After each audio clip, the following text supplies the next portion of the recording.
We are going to do back lunges. So stand properly, keep distance between your feet, which is equal or wider than your hip girth area.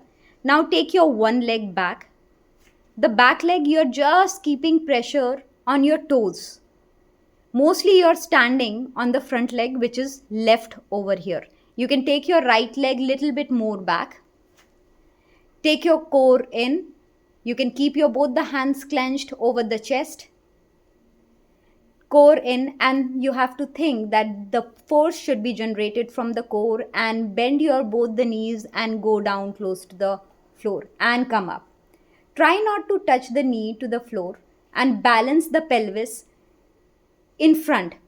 In this kind of movement, you might feel that your right side pelvis is turning back, so you need to correct.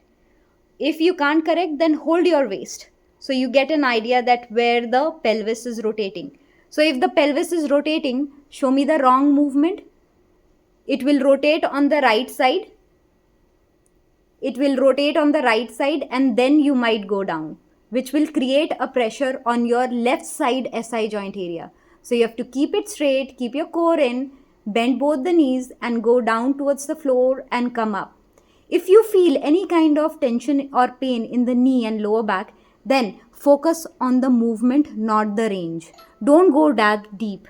Once you are habitual of doing the movement properly, the depth will automatically come because you are engaging the right muscle.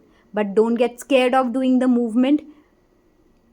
This one you can do at least 10 times to start with and 2 sets. Then you can progress it to 15 rep and 3 sets.